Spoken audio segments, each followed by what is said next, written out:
Hai teman-teman, kembali lagi dengan Gram di sini. Kali ini saya akan melanjutkan cerita yang kemarin dengan judul Lucy, si malang yang ternoda. Cerita ini ditulis oleh Kak Rum. Jadi buat kalian yang ingin membaca ceritanya secara langsung, kalian bisa kunjungi link dan profile yang sudah saya sertakan di deskripsi.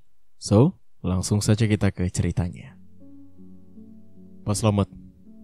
Suara Pak Kades membuat Pak Slamet yang termenung mengangkat wajah. Saya tahu Pak Slamet sedang butuh uang, ucap Pak Kades dengan senyum terkembang ramah. Makanya saya memilih Pak Slamet untuk pekerjaan ini. Dan upah yang semula hanya 2,5 juta, saya lipat gandakan menjadi 5 juta. Pak Slamet teringat akan hutang-hutang yang menumpuk di warung. Ya, benar, ia sedang membutuhkan uang. Bukan hanya saat ini saja, memang sejak dahulu ekonomi keluarganya memprihatinkan. Bagaimana Pak Slamet? Katakan, di mana kuburannya? Senyum Pak Kades semakin mengembang. Usahanya ternyata berjalan lancar. Bapak, silakan menyiapkan segala perlengkapannya. Saya tunggu di sini. Kita berangkat bersama. Pria berambut ikal dan nyaris seluruhnya uban itu mengangguk. Tanpa senyum sedikit pun, hatinya gelisah. Pekerjaannya kali ini bukan pekerjaan mulia seperti yang dirinya lakukan selama ini, melainkan pekerjaan yang terlarang. Namun, di sisi lain hatinya mengatakan kalau bukan saat ini, kapan lagi ia bisa mendapatkan uang sebanyak itu. Hanya berselang 5 menit, Pak Slamet keluar. Istrinya mengekor di belakangnya dengan wajah cemas. Pak Kades, memangnya di desa sebelah tidak ada tukang gali kubur selain suami saya? Pak Kades menatap Pak Slamet. Ia mengerti. Ternyata Pak Slamet tidak mengatakan hal yang sebenarnya. Itu bagus. Jika Pak Slamet berkata jujur, kemungkinan istrinya tidak mengizinkannya. Sudah Bapak bilang, tidak ada. Pak Slamet menjawab. Sebenarnya ada Bu. Hanya saja mereka ada yang sakit dan ada yang berhalangan. Sedangkan pihak keluarga mayit menginginkan mayit agar segera dikubur malam ini juga. Pandangan wanita itu berpindah kepada suaminya. Setelah berpesan agar berhati-hati, Pak Slamet dan Pak Kades berangkat. Sepanjang jalan, Pak Slamet tidak mengeluarkan suaranya, hanya mengangguk dan tersenyum ketika Pak Kades menyinggung satu topik pembicaraan. Ini bukannya rumah Pak David? Pak Slamet terkesiap ketika Pak Kades membawa mobilnya berhenti di depan pagar rumah David. Pak Kades tersenyum. Iya Pak Slamet, benar. Tempatnya di belakang rumah Pak David. Tunggu Pak Kades, memangnya di sana ada makam? Pak Slamet menelan ludah. Ada. Sebaiknya kita cepat bergegas. Ambil semua peralatannya. Pak Kades membuka pintu mobil. Namun, Pak Slamet masih belum puas dengan jawaban Pak Kades. Pria parubaya itu juga keluar dari mobil. Pak Kades, tolong jawab pertanyaan saya. Makam siapa di belakang rumah Pak David? Bagaimana kalau Pak David memergoki kita? Pak Slamet yang terlalu banyak tanya membuat Pak Kades hampir kehabisan kesabaran dan geram. Tapi, pria itu berusaha mengontrol emosinya demi semuanya berjalan lancar. Pak Slamet tenang saja. Justru pekerjaan ini perintah dari Pak David. Ayo Pak. Di benak Pak Slamet masih banyak pertanyaan bergumul. Melihat Pak Kades berjalan lebih dulu, ia pun bergegas sambil membawa cangkul. Mereka berjalan melewati samping pagar. Rumah David tampak sepi. Berada di belakang rumah, Pak Kades menyalakan senter. Pak Slamet mengedarkan pandangan. Begitu juga dengan Pak Kades. David mengatakan jika kuburan Lucy berada di dekat pohon-pohon pisang. Tapi, sampai detik ini ia belum juga menjumpainya. Di mana? Dekat pohon pisang. Pak Kades menjawab tanpa menoleh ke arah Pak Slamet. Itu Pak Kades. Pak Kades mengikuti telunjuk Pak Slamet. Ada 3 batang pohon pisang sejauh 70 meter dari tempat mereka berdiri, berada di tepi kebun karet.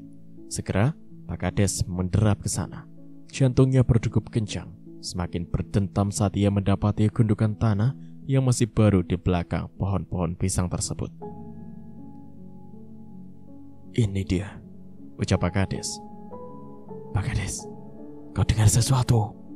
Suara Pak Slamet membuat Pak Kades seketika mengangkat wajah. Pak Slamet terlihat menyapu tatapan dengan wajah takut. Pak Kades pun segera menyematkan telapak tangan ke dalam saku celana dan menggenggam jimat pemberian Pak Joto. "Dengar apa, Pak Slamet?" "Seperti ada orang nangis." Meski sudah memejamkan pendengaran, Pak Kades tidak mendengarkan apapun. "Tidak, saya tidak mendengar apa-apa. Mungkin hanya suara binatang malam." Segera gali, Pak Slamet. "Tapi, Pak..." "Cepatlah, jangan sampai kesabaran saya habis."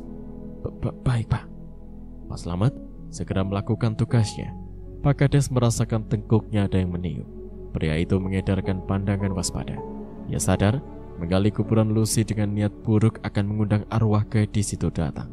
Namun, ia tidak akan gentar, karena jika sampai berhasil mendapatkan jari manis bayi itu, ia akan memiliki kesaktian dan segalanya akan menjadi mudah untuk didapatkan.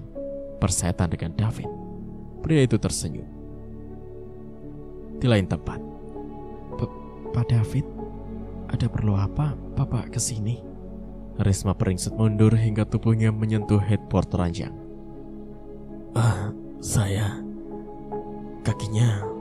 Kaki saya sakit sekali. Bu Risma, saya tidak tahu harus meminta tolong pada siapa." "Tapi Pak David harusnya mengetuk terlebih dahulu." "Maafkan saya, Bu.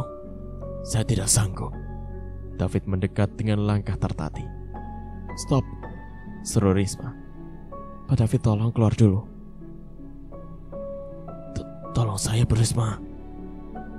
"Iya, Pak. Tapi saya minta tolong Bapak keluar dulu." "Saya tidak mau." Risma terkejut mendengar penolakan David. Pria itu tersenyum tipis, membuat Risma seketika tersadar jika David memiliki rencana jahat kepadanya. "Kalau Pak David..." "Kalau saya tidak mau, kamu mau apa?"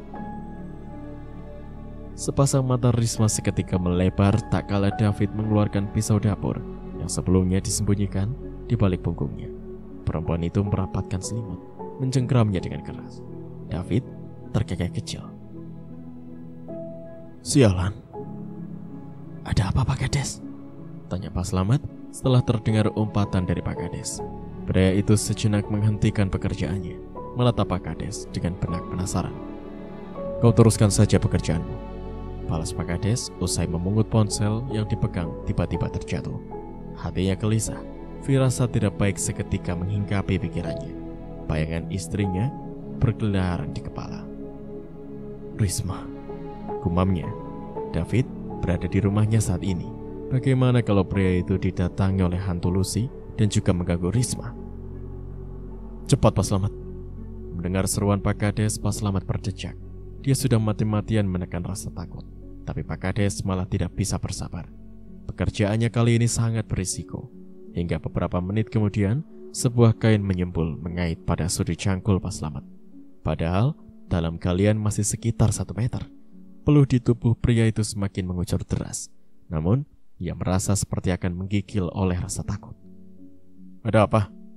Pak Kades yang melihat Pak Slamet menghentikan pekerjaan bertanya seraya menyorot senter pada lubang kuburan Lucy. "Bagus, Pak Slamet. Teruskan sampai bayinya ditemukan." Bibir Pak Kades menyungging senyum girang. Pak Slamet mengangguk, menahan rasa takut. Pria itu melanjutkan pekerjaannya. "Ada bau busuk, Pak." Pak Slamet kembali menjeda. "Ah, itu wajar. Cepatlah." Pak Kades tidak bisa lagi bersabar. Pak Slamet mengayunkan cangkulnya, namun mengenai jasad Lucy hingga sesuatu keluar menyembul dari dalam kain kafan Lucy itu. Pak Slamet terlonjak seketika dan melompat keluar. Tubuh pria itu menggigil hebat. Benarkah yang ia baru saja lihat? "Ada apa, Pak Slamet?" Pak Kades mengantar Pak Slamet hingga halaman rumahnya. Sejak bertolak dari rumah Pak David, pria itu berwajah masam. Semua rencana berantakan. "Pak, saya mau bayaran saya." Pak Kades mengeluarkan uang dari dalam tasnya. Pandangan Pak Slamet tertuju pada uang 5 ikat yang berada di tangan Jufri. Namun, pria itu seketika mengudutkan kening saat Pak Kades membuka 1 ikat dan membagi 2. "Pak Kades, kenapa hanya 0,5 juta?" Tentu saja Pak Slamet terkejut. Upah yang diterimanya tidak sesuai dengan perjanjian awal. "Pak Slamet, mohon maaf. Pekerjaan Bapak tidak menghasilkan apa-apa, jadi Bapak masih beruntung mendapatkan upah segini banyak. Pak Kades, tidak bisa begitu. Saya melakukan tugas dengan baik, sesuai dengan yang diperintahkan Pak Kades. Pak Slamet bersikukuh. Tidak bisa, saya inginkan jadi bayi. Tapi hasilnya apa? Masalah itu saya tidak tahu menahu, Pak. Saya sudah menggali kuburan yang ditunjuk Pak Kades. Siapa yang tahu kalau isinya malah bangkai anjing? Pak Kades mendongak. Pria itu menghembuskan nafas panjang. Keadaan semakin rumit saja. Kalau saja ia mendapatkan jari bayi Lucy, tentu mudah saja untuk mengkhianati David. Sial sekali malam ini. Kuburan yang diperintahkan David untuk dibongkar malah berisi bangkai anjing. Apakah David sengaja menipunya? Tapi itu terdengar tidak masuk akal. David tidak akan sebodoh itu menyuruhnya menggali kuburan berisi bangkai hewan dan rela mengeluarkan uang sebanyak 10 juta. Pak Kades, bagaimana? Tidak, ini upahmu. Dan keluar dari mobil. Pak Kades meletakkan uang 2,5 juta itu di depan Pak Slamet. Pak Slamet mau tak mau mengambilnya, meski dengan hati dongkol.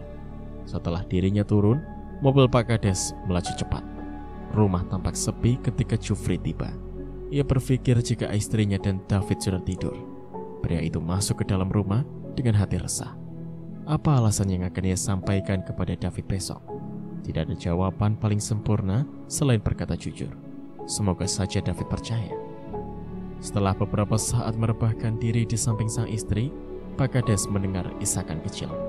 Pria itu menajamkan pendengaran. "Ma?" Jufri menyentuh bau Risma yang tidur memunggunginya. Ternyata benar, suatu isakan itu berasal dari istrinya. "Mama kenapa?" Pria itu segera turun dari ranjang dan menghidupkan lampu. Benar, Risma menangis. "Ada apa, Ma? Kenapa Mama nangis?" Pertanyaan Jufri tidak dijawab oleh Risma. Wanita itu masih saja menangis mengingat apa yang tadi dilakukan oleh David. Kehormatannya terenggut dan ia tak bisa berbuat apa-apa. Setelah diancam akan dihabisi jika melawan dan buka mulut. "Ma, katakan ada apa?" Risma menggeleng. David juga mengancam akan menghabisi suaminya jika sampai Risma membocorkan apa yang sudah ia lakukan. Flashback. "Kau tahu siapa yang membunuh Lucy?" ucap David beberapa waktu lalu. Saya. Ya, saya. Karena dia tidak mau menggugurkan kandungannya. Saya juga akan membunuhmu jika kamu tidak menutup mulut." Kembali ke masa sekarang. "Mama kenapa nangis? Kenapa nangis seperti itu?" tanya Jufri lagi. Mama kangen sama ibu dan papa." Jufri tersenyum dan merengkuh kepala Risma. "Minggu kita akan berkunjung ke rumah ibu dan papa." Di lain waktu, Pak David. Pak Kades mengetuk pintu kamar yang ditempati oleh David. Karena tidak ada sautan, Pak Kades membuka pintu yang tidak terkunci tersebut. David terlihat pulas tidur. "Pak David, bangun, sudah siang." David menggeliat dan membuka mata. Sesaat kemudian, pria itu meringis merasakan sakit di kakinya. Perban itu tampak kotor oleh darah. Tiba-tiba, bau amis dan busuk menyengat hidung. "Pak David, sebelum kau pulang kita sarapan. Saya tunggu di meja makan." "Bagaimana? Kamu dapatkannya?" David bangkit dan langsung bertanya. "Sebaiknya kita sarapan dulu." David mengangguk.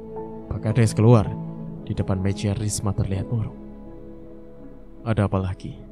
Risma tersenyum tanggung menggeleng. "Ya sudah, kita makan duluan sambil menunggu Pak David." "Papa akan antar dia pulang kan?" "Kamu tidak sabar ingin dia pergi." "Luka Pak David bau banget. Sebaiknya dia segera diantar pulang dan pergi ke dokter." "Iya, Papa juga berpikir begitu." Percakapan mereka terhenti saat David datang. Pria itu berjalan dengan tertatih. Jufri tersenyum, menarik kursi. "Silakan duduk, Pak David." David mengangguk. Pak Kades mendapati pemandangan risih di meja makan. Pria di sampingnya tersenyum saat beradu pandang dengan Risma. Sementara perempuan itu tampak canggung dan segera menunduk. Ada sesuatu yang mengganjal di hati Jufri. Silakan, Pak. Oh iya, Pak Kades. David mengisi piringnya dengan nasi dan lauk, lalu melahap makanan yang terhidang di depannya. Risma selesai lebih cepat dari biasa. Perempuan itu bangkit dan berjalan keluar dari dapur. Gerak-geriknya sejak tadi diperhatikan oleh Jufri. Entah kenapa, ia merasa ada yang disembunyikan oleh istrinya tersebut. Pak Kades, saya tunggu di kamar, ucap Pak David setelah baru saja selesai sarapan. Jufri mengangguk. Rasa penasarannya membuat selera makannya berkurang. Pak Kades bangkit tanpa menghabiskan makanan di piringnya. Pria itu segera menemui David di kamar tamu. Mana harta karun saya? Baru saja Jufri masuk, David menodongnya dengan pertanyaan sambil menadahkan tangan. Maaf Pak David, saya tidak membawa barang itu. Jangan bercanda, Jufri. David berang mendengar penuturan Jufri. Pak David, kuburan yang kau tunjukkan berisi bangkai binatang, bangkai anjing. David tercengang mendengar ucapan Pak Kades, lalu tertawa. Jangan membual. David mendesis seraya bangkit dari tempat duduknya. Saya tidak bohong. Kalau tidak percaya, silakan tanya pada Pak Slamet. David mendekat dan mencengkeram-keram baju Jufri. Jufri diam saja, tidak melawan. Matanya menelisik wajah David. Apakah sikap Risma ada kaitannya dengan pria ini? Pertanyaan itu semakin merasuki kepala Jufri. Saya sudah curiga dari awal, Jufri. Kau juga menginginkan jari bayi itu, bukan?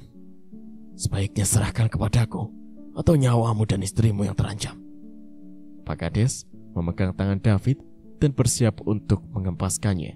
Namun tiba-tiba terdengar suara teriakan di depan rumahnya. Pak Kades! Pak Kades! Brahim dan Karman ditemukan tewas. Pak Kades segera melepaskan tangan David, lalu tergopoh keluar. Begitupun juga dengan David. Seorang pria berpakaian lusuh tersengal-sengal di depan teras. Pak Kades, Brahim dan Karman meninggal. Di mana? Di pemakaman. Pak Kades dan David saling pandang. Saya akan ke sana sekarang, ucap Pak Kades. Pria membawa kabar itu pergi. Pak David, kau dengar sendiri bukan? Pak Kades mendelik ke arah David gara-gara David menolak untuk mengecek Brahim dan Karman. Mereka menjadi korban. Kau menyalahkanku? Karena kau telah menolak menolong mereka. Kau yakin akan selamat jika tadi malam mendatangi mereka? Pak Kades terdiam. Kita ke sana sama-sama, ucapnya. Setelah pamit pada istrinya, Pak Kades bersama David menuju lokasi pemakaman. Mereka menggunakan mobil David karena pria itu sedang tidak bisa menyetir. Sesampainya di tempat tujuan, banyak warga yang berkerumun. Seorang wanita meronta-ronta, meraung meratapi kematian Brahim, suaminya. Pak Kades dan David menyibak kerumunan. Astaga, Pak Kades terkejut melihat jenazah Brahim dan Karman yang memprihatinkan. Banyak luka cakar di bagian wajah, bahkan tangan mereka terlihat patah. Mereka sepertinya diterkam binatang buas, Pak, ucap lelaki pembawa kabar tadi. Pak Kades dan David tidak merespon keduanya, tidak berpikir sejalan dengan pria itu. Mereka yakin jika kematian Karman dan Brahim terjadi oleh arwah Lucy. Entah bagaimana logika menjelaskannya, yang jelas semua teror sudah mereka saksikan. Ada apa, Pak Kades? David yang menjongkok di dekat jenazah Karman menoleh setelah merasakan pundaknya ditepuk. Apa maksudmu? Pak Kades yang berjarak 2 langkah di sampingnya menggerenyit. Merasa tidak mungkin Pak Kades yang menepuknya, Pak David mengedarkan pandangan. Tidak ada seorang pun yang berdiri di dekat dengannya. Tepukan itu masih terasa hangat di pundaknya, tapi siapa yang melakukan?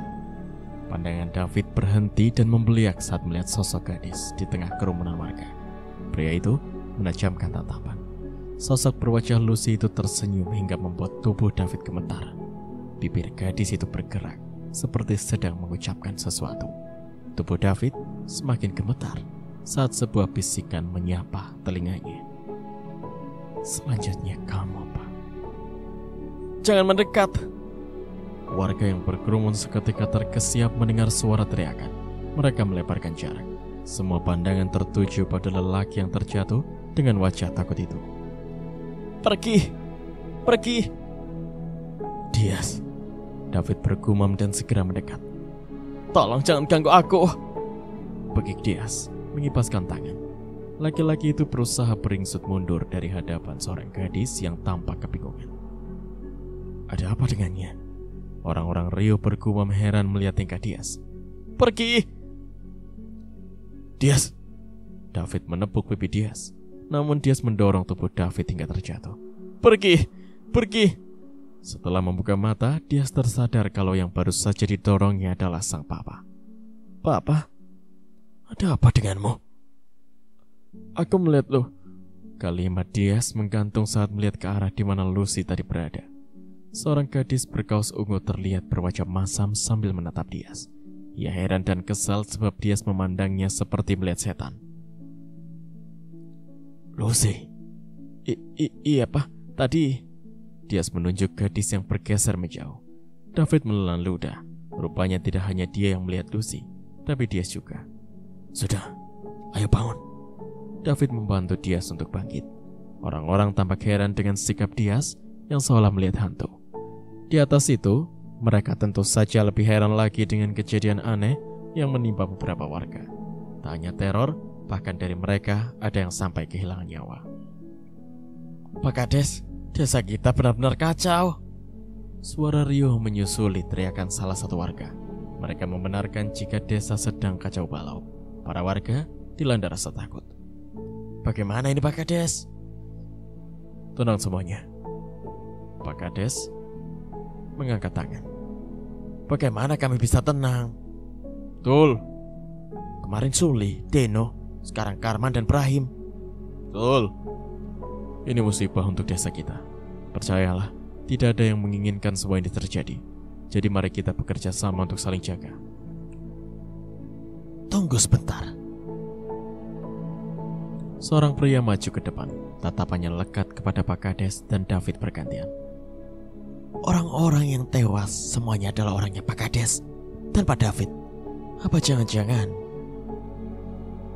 apa maksudmu? David berang dengan ucapan warga bernama Baharun tersebut. Jangan asal tuduh kamu. Baharun tersenyum sinis dengan tatapan lekat kepada David. Kenapa kau jadi marah seperti ini Pak David? David mengetatkan gigi gerahamnya. Dia geram merasa dituduh bagian dari dalang atas kematian Suli, Deno, Karman, dan Brahim. Saya jadi curiga kalau kau terlibat dalam kasus-kasus aneh yang terjadi, ujar Baharun. Tidak terima, David emosi dan mendekat sebelum akhirnya menyengkram kerah baju Baharun. Kau jangan asal bicara. Kau tidak tahu sedang berhadapan dengan siapa? Baharun mengangkat tangannya. Sikap David padanya membuat ia semakin yakin dengan dugaannya. Dengan cepat, Pak Kades mendekat dan berusaha melerai David dan Baharun. Sudah, seru Pak Kades. Sekarang bukan saatnya berkelahi. Kita harus bahu-membahu agar kejadian seperti ini tidak terulang dan desa menjadi aman. David masih tersengal dengan pandangan nanar pada Baharun. Pak David, saya minta Anda pulang. Ada Dias yang bisa menyetir. Saya akan mengurus semua kekacauan ini, ucap Jufri dengan pelan. Kau masih berhutang pada aku satu hal. Kalau kau berbohong tentang bayi Lucy, habis kau, bisik David. Pak Kades menelan ludah. Sikap David membuatnya perlahan muak. Baik, silakan Pak David. Cek kuburan itu. Saya hanya menutupinya dengan daun pisang. David berbalik, mengajak Dias untuk pulang. Bapak, mari kita urus jenazah-jenazah ini, seru Pak Kades. David masuk ke dalam mobil. Kenapa dengan kaki papa? Dias bertanya saat baru saja duduk di balik kemudi. Kecelakaan kecil. Ayo, nyalakan mobilnya. Mesin mobil menyala dan melaju dengan pelan. Aku serius, aku melihat Lucy di antara warga, ucap Dias. David menghela nafas, menyandarkan kepalanya pada sandaran kursi. Papa juga sempat lihat. Sontak saja Dias menoleh dengan wajah gelisah. Kita diteror berarti, Pak. Bagaimana ini? Papa akan mencari cara agar kita bisa aman. Usai berkata, David meringis kesakitan. Darah hitam memenuhi hampir seluruh perban yang membalut lukanya. Dias menutup hidung ketika ada bau busuk menyeruak. Pak, busuk sekali. Papa juga tidak tahu. Sebaiknya Papa ke rumah sakit. Kita pulang dulu. David tidak peduli dengan lukanya. Saat ini, kuburan Lucy lebih penting dari apapun. Ia ingin melihat dengan mata kepalanya sendiri dan membuktikan jika Geoffrey telah berbohong. Mobil David sampai di halaman rumahnya. Dengan langkah tertati, pria itu bergegas ke belakang rumahnya, mengabaikan rasa sakit di kakinya yang semakin menjadi-jadi. Sesampainya di kuburan Lucy, David melihat bekas galian yang ditutupi daun pisang. Bau busuk membuat David menutup hidung. Puluhan lalat berterbangan di atasnya. Segera, David turun dan mengangkat daun pisang tersebut. Pria itu terhenyak ketika melihat bangkai anjing yang sudah membusuk. Perutnya terasa diaduk-aduk dan ingin muntah. David naik dan mengumpat. Yang dikatakan Pak Kades ternyata benar. Bahkan, bangkai itu juga berbungkus kain putih semacam kafan. Tapi bagaimana mungkin? Apakah jasad Lucy berubah menjadi binatang? Tidak. David menggeleng setelah pikiran aneh itu muncul. Apa mungkin Geoffrey berbohong? Dia menukar jasad Lucy. David kembali bergumam. Itu bisa saja. Pria itu menggeram. Namun tiba-tiba dugaan lain muncul. Bisa jadi Dino yang telah berbohong kepadanya saat diperintah menukar jasad Lucy. Pria itu sebenarnya tidak menggali kuburan Lucy yang asli, tapi ia berdosa pada David demi mendapat uang yang dijanjikan. Seharusnya aku melihat langsung saat Dino menggali kubur. David memukul-mukul tanah, sesal dan marah bercampur aduk. Hingga kemudian, ekor matanya mendapati sekelebat bayangan dari sudut pagar. Ada orang yang tengah memperhatikannya. David berjalan untuk memastikan, tapi tidak menemukan siapa-siapa. Ia masuk ke rumah setelah melihat Dias di balik kaca depan. Dias, panggil David ketika berada di dalam. Iya Pak, mau berangkat sekarang. Kau dari mana? Aku. Dias yang duduk di sofa menunjuk dirinya. Aku di sini dari tadi. David menelisik wajah anaknya. Jelas Dias berbohong. Dari balik kaca tadi, dia melihat Dias berjalan ke dalam. Sekarang David mencurigai semua orang, bahkan pada anak kandungnya sendiri. Tapi, untuk apa Dias berbohong? Ia tak punya kepentingan apa-apa sehingga mengambil atau menukar jasad Lucy. Kita berangkat ke rumah sakit sekarang. Dias mengangguk. Mereka berangkat setelah berganti pakaian. Membutuhkan sekitar 30 menit untuk sampai ke rumah sakit. Pak David, dokter itu sudah mengenal David sejak lama. Mereka dulu lumayan akrab. Dokter Rizal, saya punya keluhan. David langsung pada tujuan. Dia tidak sanggup menahan lebih lama rasa sakit di kakinya. Kaki Anda kenapa? Tertusuk paku, Pak Dokter. Dokter Rizal meminta David untuk duduk di atas perangkar. Pria berbusana serba putih itu memulai pekerjaannya. Sesaat kemudian, bau busuk menguar memenuhi ruangan. Bahkan, masker yang menutupi hidung dan mulut dokter itu tidak sanggup menghalaunya. Ini luka lama. Kenapa baru sekarang dibawa ke rumah sakit, Pak David? David tersentak. Luka itu baru tadi malam. Maaf, saya tidak sempat, Dokter Rizal. Dokter Rizal mengempaskan perban di tangannya saat nanah dan darah bercampur ulat seperti tumpah ketika perban dibuka. Mata Dokter Rizal membelalak.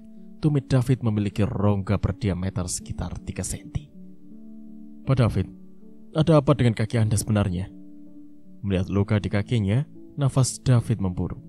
Dia terhenyak melihat luka yang begitu cepatnya membesar dan membusuk. Di lain waktu, Nenek, kenapa? Liliana menajamkan pendengaran ketika masuk ke rumah dan mendengar sayup-sayup suara Arman dari kamar Maija. Perempuan itu baru saja mencari sayur pakis. Kenapa nenek melakukan ini? Suara Arman semakin jelas dan penuh emosi. Berikan benda itu, Arman. Tidak, Arman tidak akan memberikannya sebelum nenek menjelaskan semuanya. Arman terdengar marah. Liliana termenung, mencoba menyerna mengapa mereka berseteru. Benda apa? Gumam Liliana. Liliana melangkah untuk mencuri, dengar, atau melihat dari celah dinding. Ia harus tahu semuanya. Dada Liliana semakin berdegup kencang seiring jarak yang semakin dekat pada kamar Maija. Pak Kades merasakan seluruh tubuhnya lengket oleh keringat. turut mengurus jenazah Ibrahim dan Karman membuat tenaganya terkuras. Mau bagaimana lagi, hanya dalam 3 bulan pemilihan kepala desa akan berlangsung. Ia harus membuat keadaan kembali stabil dan memikat hati warga. Pak, silakan diminum airnya. Suara bapak mertua Ibrahim membuat Pak Kades terbangun dari lamunan. Ia mengangguk dan tersenyum. Mertua Ibrahim berbalik dan berjalan ke dalam. Sebuah kipas angin bermerek murahan dikeluarkan, lumayan untuk menyejukkan badan Jufri yang gerah dan kepanasan.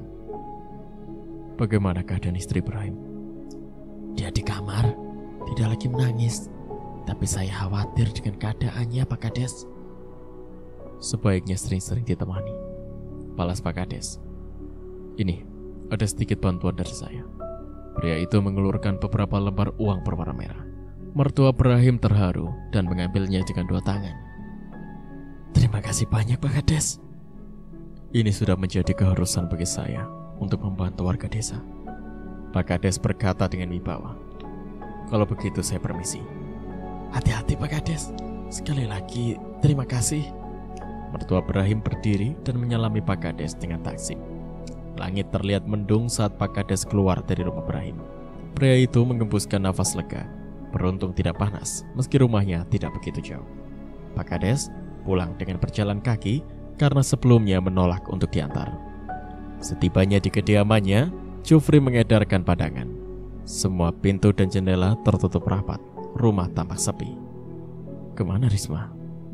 Pintu terbuka setelah handle pintu diputar oleh Jufri. Darinya menggema di ruangan yang lengang saat berada di depan pintu kamar.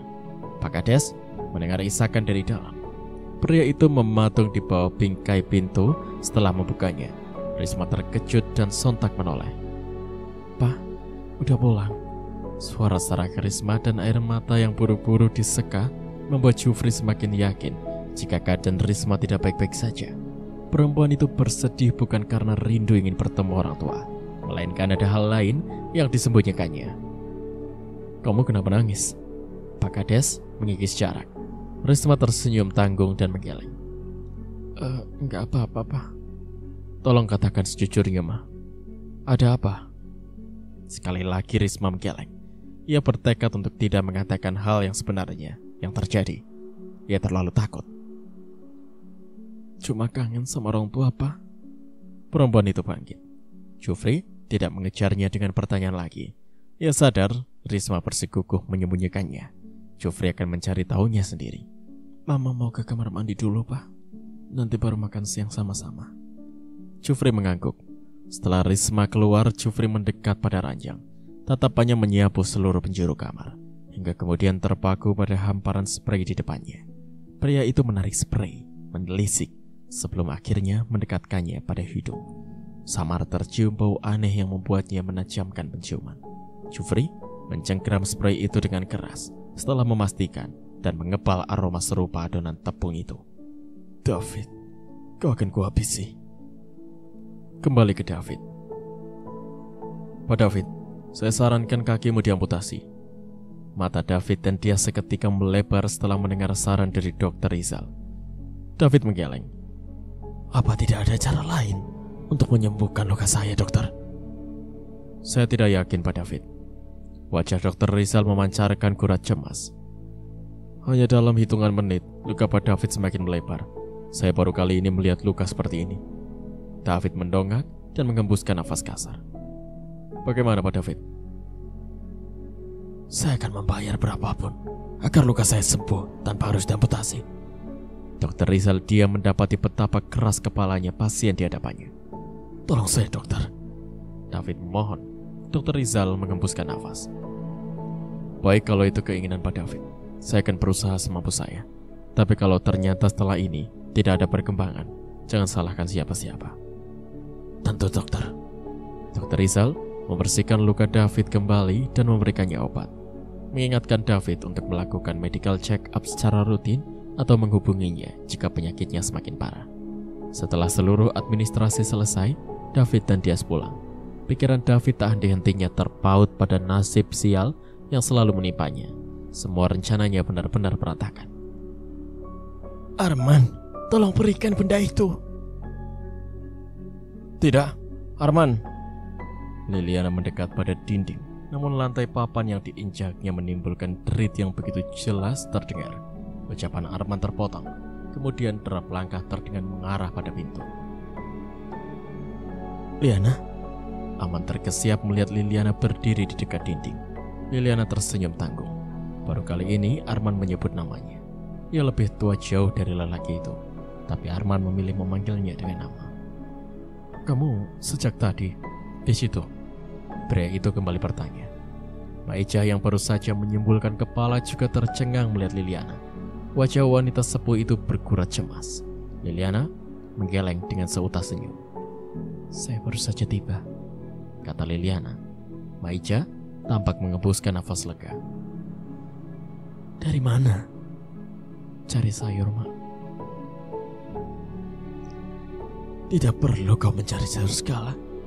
Di warung Mak Asih banyak dijual. Saya bosan di rumah, Mak.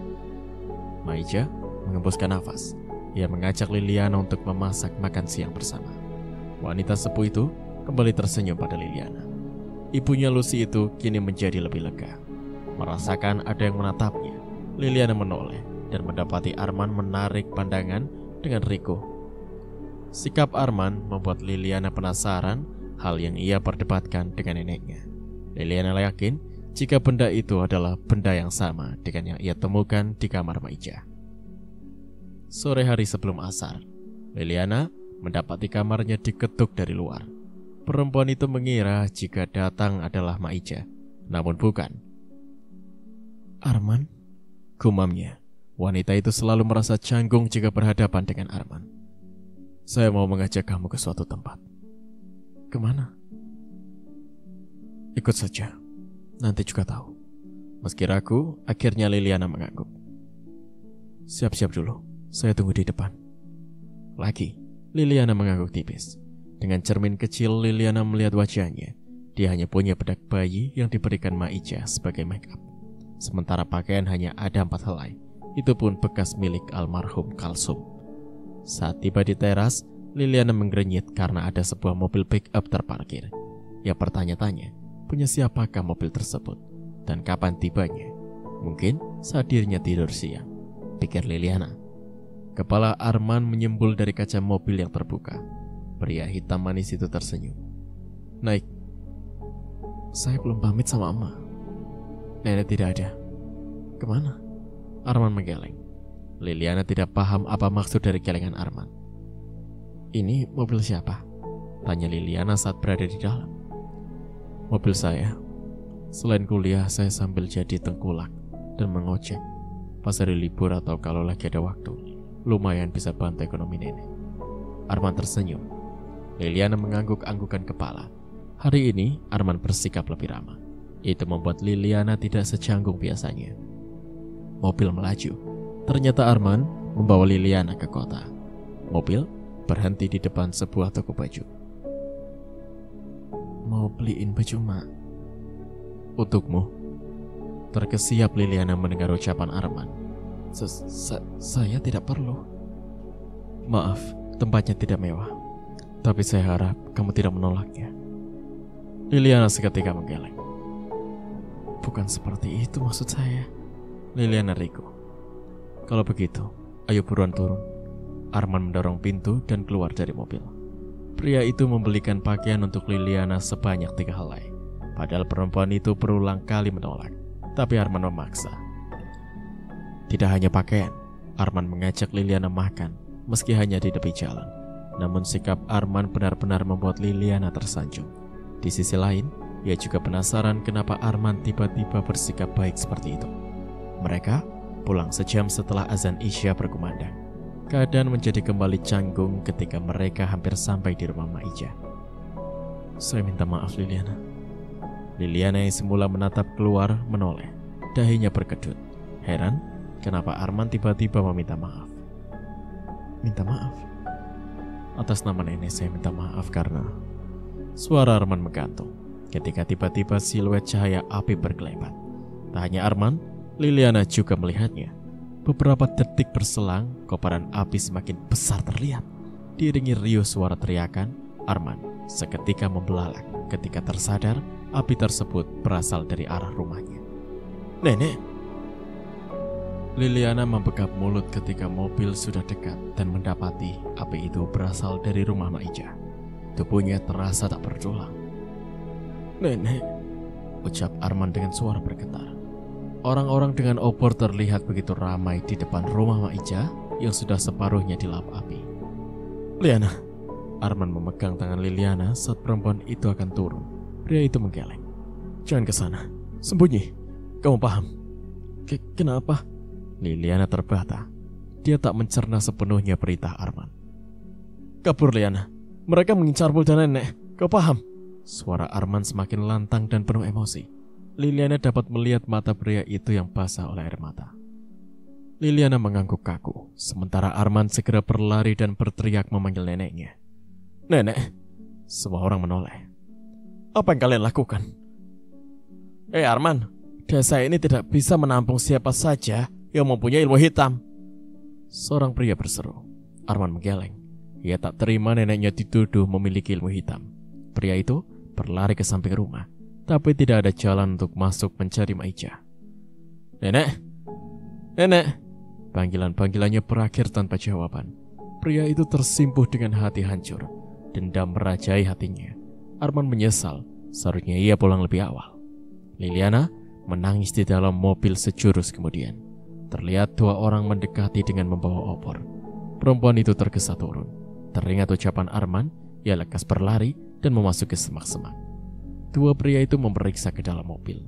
Liliana mengintip dengan dada terasa sesak. Tega-teganya mereka membakar rumah Maija. Lalu, bagaimana nasib Maija? Apakah ia sempat kabur sebelum orang-orang itu membakar rumahnya? Dalam hitungan menit, rumah papan Maija habis dilap api. Satu pria mendekat kepada Arman. Sebaiknya kau pergi dari desa ini sebelum ada yang mencurigaimu juga punya ilmu hitam. Arman menoleh dengan pandangan nanar pada lelaki yang tak lain adalah Baharun. Pak Kades terlalu lama membuat keputusan mengusir kalian dari desa ini. Warga kehilangan kesabaran dan akhirnya bertindak sendiri. Maafkan kami. Warga tidak peduli jika Liliana dan nenekmu ada di dalam dan ikut terbakar. Mereka semuanya ingin desa ini aman. Itu saja. Tidak ada kata yang keluar dari mulut Arman sebagai tanggapan. Hingga kemudian Baharun pergi bersama para warga yang lain. Arman memupuk harapan. Pria itu terus saja mencari Maija dan memanggilnya. Namun usahanya tidak membuahkan hasil. Pria itu menoleh ketika terdengar risakan. Liliana mendekat dan turut bersimpuh di depan puing-puing rumah Maija. Rasa sesal memenuhi dadanya. Seharusnya Maija tidak ikut terlibat dalam masalahnya. Pak Kades duduk dengan gelisah, menunggu kabar dari seseorang. Puntung rokok nyaris memenuhi asbak di atas meja. Kopi dalam gelasnya juga sudah tersisa ampas. Tak lama berselang, pintu rumahnya diketuk. Bergegas, pria itu membukanya. Baharun tersenyum. Pak Kades segera menyuruh Baharun masuk dan menutup pintu. Mereka duduk di sofa. Bagaimana? Pak Kades berbisik, wajahnya celingukan. Khawatir Risma mendengar percakapannya dengan Baharun.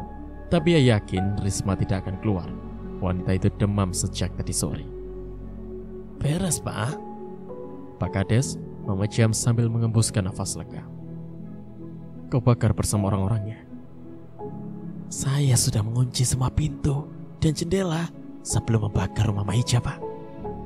Arman ada di dalam? Arman tidak. Dia datang setelah rumahnya hangus. Pak Kades menelan ludah.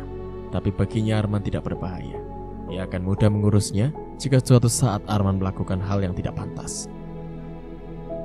Tidak ada gangguan apa-apa kalian melakukannya, kan? Semua aman terkendali, Pak Kades. Pak Kades mengepalkan tangan bahagia di dadanya yang membuncah.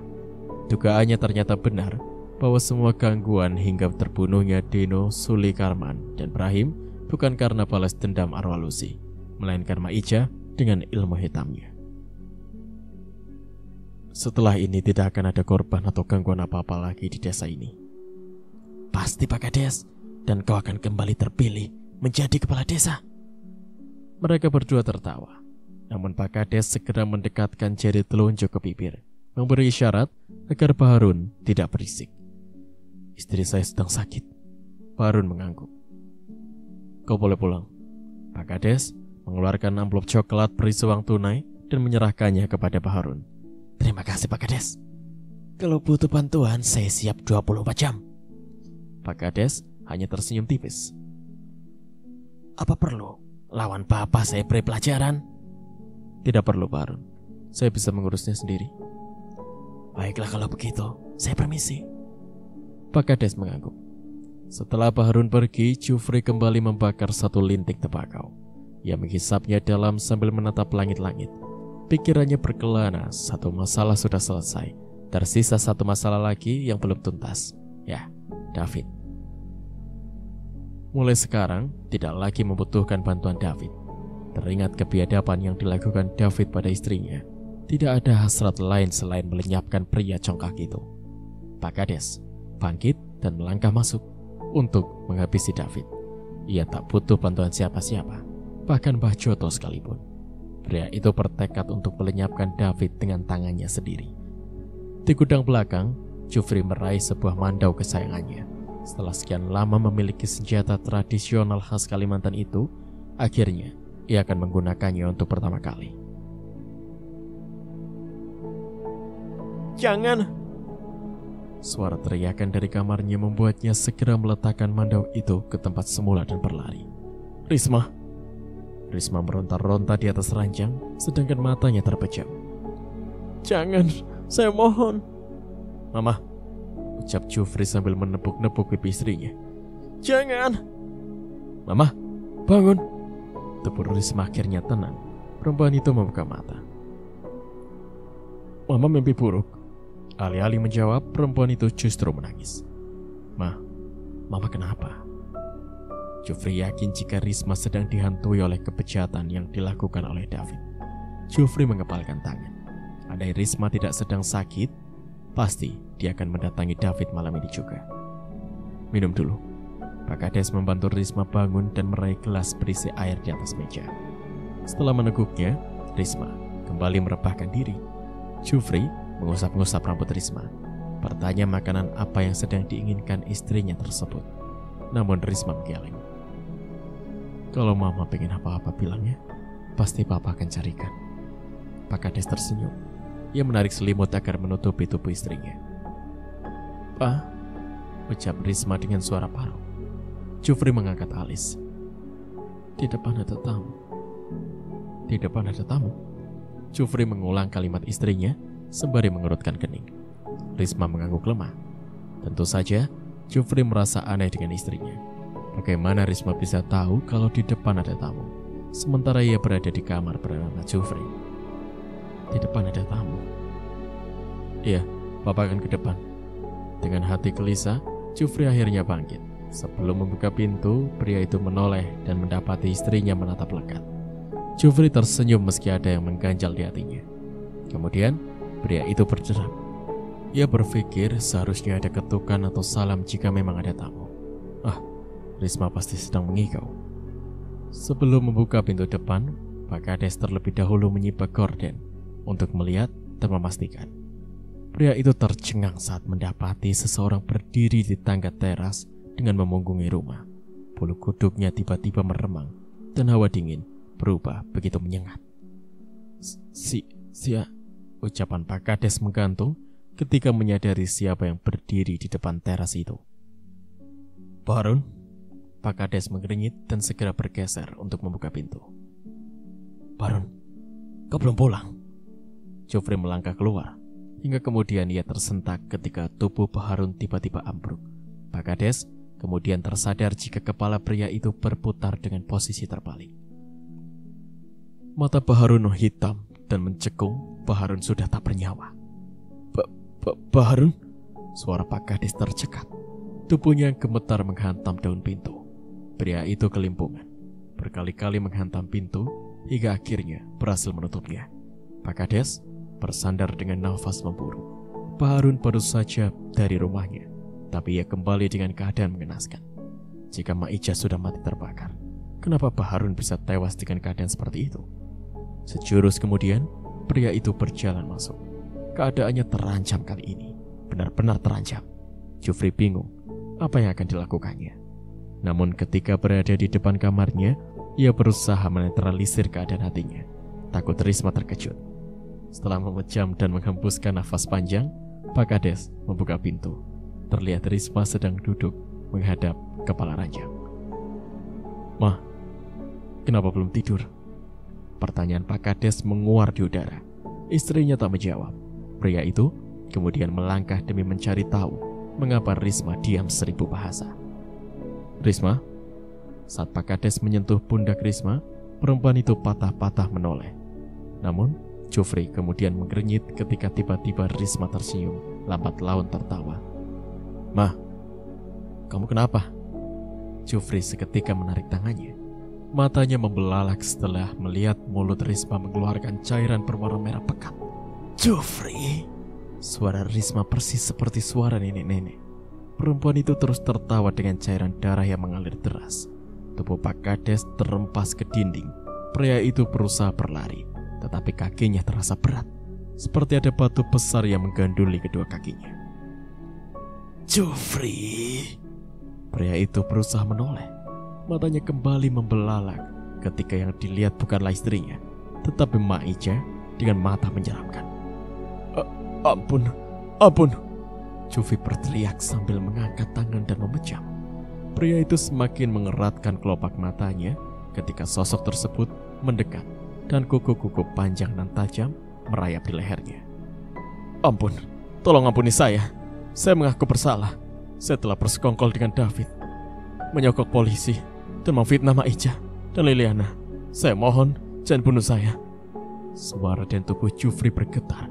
Beberapa detik kemudian, Pak Kades tidak lagi merasakan sentuhan tangan dari sosok Mak Ica. Dia mengedarkan pandangan. Makhluk itu telah tiada, tapi jantungnya masih berdentam-dentam.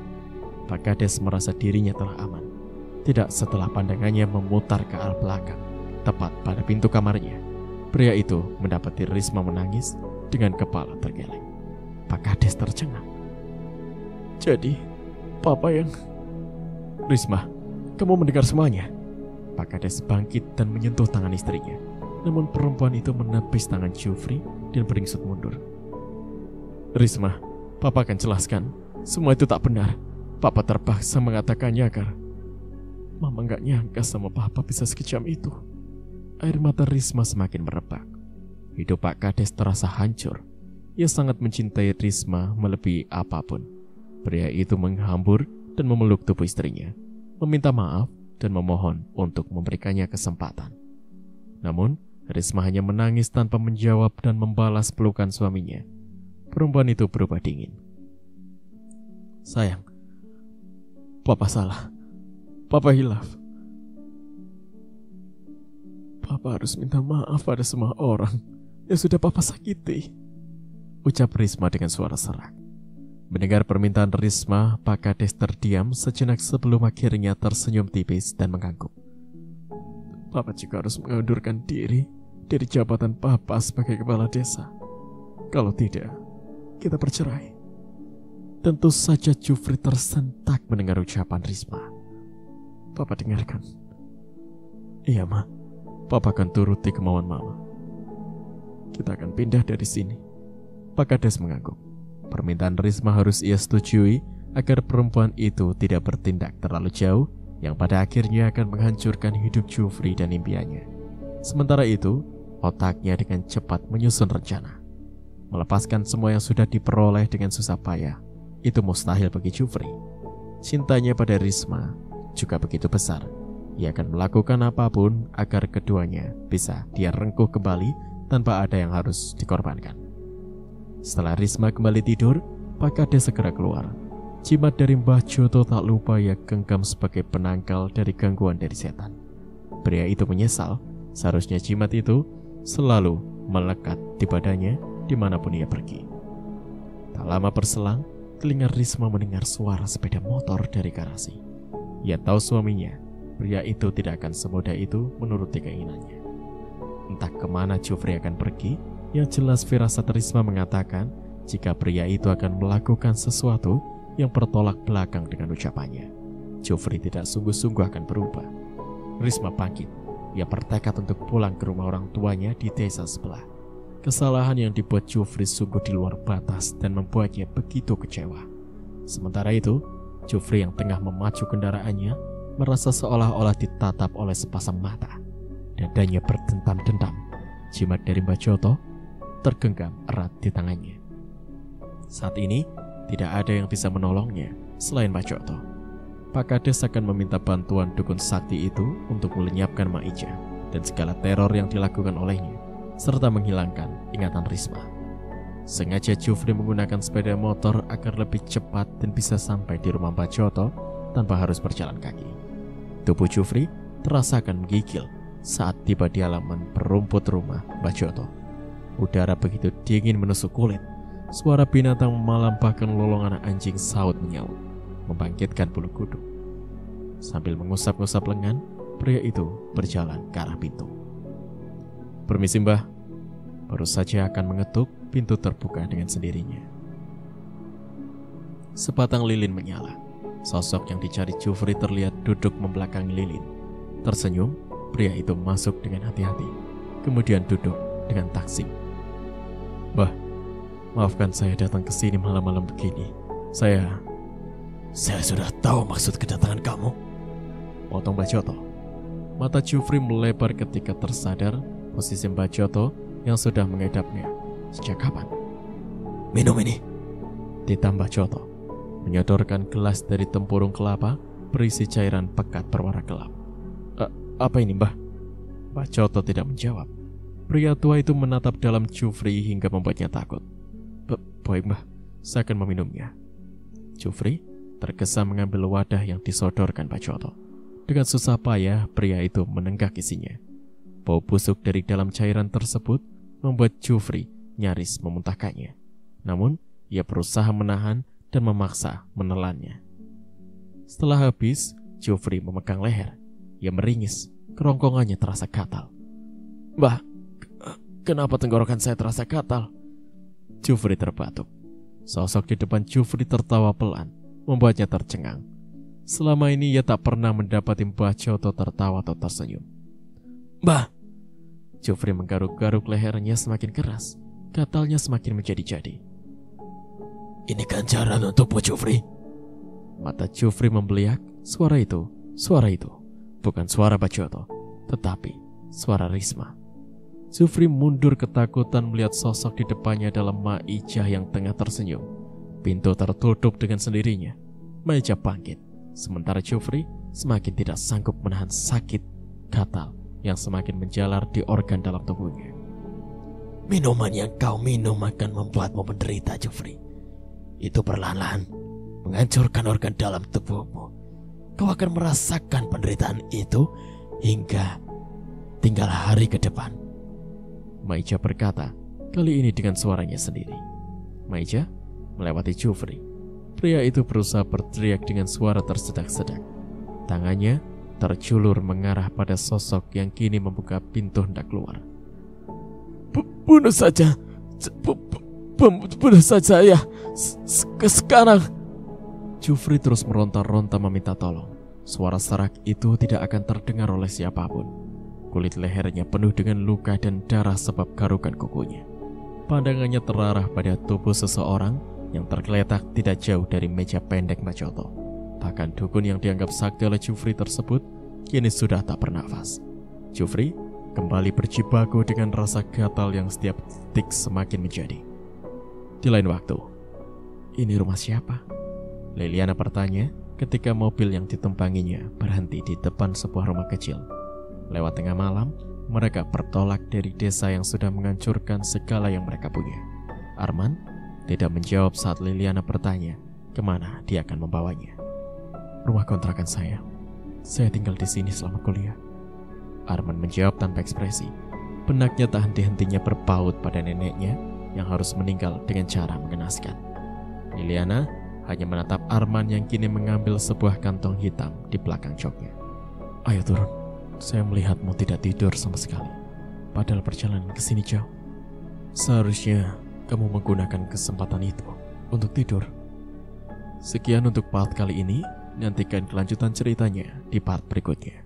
Terima kasih.